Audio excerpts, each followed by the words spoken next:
कार्तिक नहा रहे हो, या कार्तिक का व्रत कर रहे हो, या पचमीगन का व्रत कर रहे हो, या भीष्म पंचक का व्रत कर रहे हो, या कार्तिक स्मरण का व्रत कर रहे हो, कार्तिक का अनुष्ठान कर रहे हो, तो उसमें एक दिन ऐसा होता है जिस समय सुबह शाम दीपदान का फल नहीं है, रात्रि के मध्य में दीपदान का फल है, और वो है वैकुंठ चतुर्दशी का। पूरे कार्तिक के महीने में केवल एक ही दिन रहता है जिस दिन शाम के दीपदान का फल नहीं है, मध्य रात्रि के दीपदान का फल। दीपावली पर जो दिए लगाए वो 11 दिए, 21 दिए, 5 दिए, 7 दिए, ऐसे लगाए जाते हैं। एकादशी के दिन जो दीपदान करा उसमें 11 दिए, 7 दिए, 21 दिए, ऐसा दीपदान होता है। पर वैकुंठ चतुर्दशी का जो दिन है महाराज, इस दिन रात्रि को 11 बजे से लेकर 12:30 के बीच में दीपदान होता है, और 14 दिए का दान। इसमें 14 दीप। निवेदन है आप सबसे कि प्रयास करना कि घर के बाहर आप एक दीप, जहां पर आपका जलाशय है, पानी का स्थान है, वहां रख दें, और एक दीप तुलसी के क्यारे के पास रखें, बाकी के दीप आप घर के बाहर लगा। 14 दीप, और वो भी मध्य रात्रि। बच्चों की नेत्र की रोशनी कम हो तो 14 दिए जब थाली में लेकर जाएं, घर में लगाकर घी के दिए, तो उन दियों को बच्चों की चश्मा हटाकर नेत्रों से दर्शन कराएं। भगवान 14 दिए जो आप लगा रहे हो, वैकुंठ चतुर्दशी के दिन घृत के दिए, घी के दिए आप भगवान को समर्पित करें। जैसा स्कंद पुराण में वर्णन लिखा हुआ है वैकुंठ चतुर्दशी का, शिव महापुराण में वर्णन लिखा हुआ है, जैसा वर्णन हमारे विष्णु पुराण में लिखा गया है, उसके अनुसार 14 दिए जो लगा रहे हैं, उसमें 14 की 14 दिए लंबी बत्ती के लगाएं, एक दिया गोल बाती का लगाएं, फूल बाती। फूल बाती का जो दिया लगाएंगे घी का,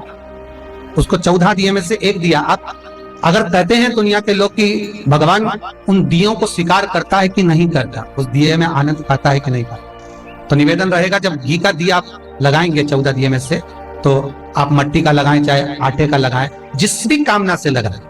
14 दिए में से जो आपका फूल बत्ती का जो दिया रहेगा, उस पर आप थोड़ा सा एक कटोरी तिरछी रखकर देखना, उसमें जो कालोच बने, उस कालोच को दूध में घोल कर देखना। अगर आपका निर्मल भाव और भगवान से पाने की ललकता और भगवान आपकी कामना पूर्ण का भाव रखता है, विश्वास है आपको, तो हरिहर मिलन का दर्शन आपको दूध में क्या होगा कि दूध अगर अन्य दिए की कालोच आप डालेंगे तो दूध काला हो जाएगा,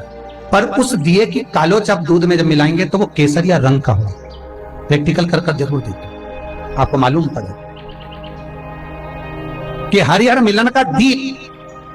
सुख देने वाला, आनंद देने वाला, जो भगवान के सम्मुख में आपने भाव से लगाया, उसकी कालोच जब आप दूध में मिलाएंगे तो कैसर कलर की होगी। हल्का सा कलर दूध का, कैसर ज्यादा नहीं मिलाना, थोड़ी सी मिलाकर ही आप देखेंगे तो दूध का कलर। दूसरे दिन ब्रह्म मुहूर्त में उसको कर दी,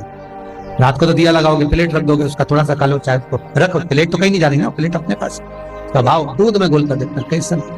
और वही दूध जिस बच्चे की विवेक कमजोर है, बुद्धि कमजोर है, पढ़ाई में मन नहीं लगता, या मानसिक विकलांगता का शिकार है, डॉक्टर कह रहे हैं इसको प्रोग्रेस करने में थोड़ा समय लगेगा, ऐसे बच्चे को वो दूध जो केसर का हो जाए, अर्थात भगवान के दिए की कालोच से, वो दूध थोड़ा सा चम्मच 2 चम्मच शक्कर मिलाकर उसको पिलाने का प्रयास करें। दूध में शक्कर मिला लेना, फिर केसर का वो कलर अर्थात वही कालोच दिए की डालना, और उसको सुबह उस बच्चे को जो सुबह का दूध बना उसमें दे, उसके बुद्धि का विभाग प्रबल होगा, विकास, आनंद। कल वैकुंठ चतुर्दशी है, भाव भक्ति से, आनंद से 14 दीप घर के बाहर अवश्य लगाएं। रात्रि के समय पर, सुबह शाम का वैकुंठ चतुर्दशी पर महत्व नहीं जितना मध्य रात्रि का है, तो 11 बजे से लेकर 12:30 के बीच में आप अगर रात्रि को जगें तो 14 दिए अपने घर के बाहर अवश्य प्रकट कर, प्रज्वलित कर। महाराज जो जो कामना से, जिस जिस भाव से, आपकी बीमारी के लिए, आपके सुख के लिए, आप जिस भाव से दीप जलाना चाहते हैं वो जलाएं। वैकुंठ चतुर्दशी पर महाराज निवेदन करूंगा, जिसकी किडनी हो हो गई हो, जिसका लीवर गड़बड़ हो गया हो, जिसको डायलिसिस चल रहा हो और छूट नहीं रहा हो, बैकुंठ चतुर्दशी के दिन नदी के घाट पर, नदी, तालाब, सरोवर, कुआं, बावड़ी जो हो, उसके तट पर 14 दीप लगाकर, पीपल के पत्ते पर शहद डालकर और उसमें एक काली मिर्ची शंकर जी का नाम डालकर बोलकर उसमें चढ़ा दें। उसी पत्ते की काली मिर्ची,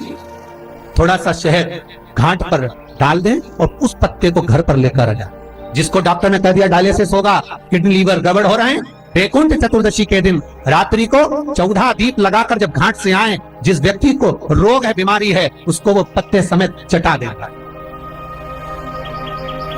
और फिर जाकर आप 8 दिन 10 दिन बाद जांच करवाओ, आपको उसका फल प्राप्त हो जाए। और विश्वास रखकर, क्योंकि हरि और हर मिलन कोई साधारण नहीं है। बैकुंठ चतुर्दशी का हरि और हर मिलन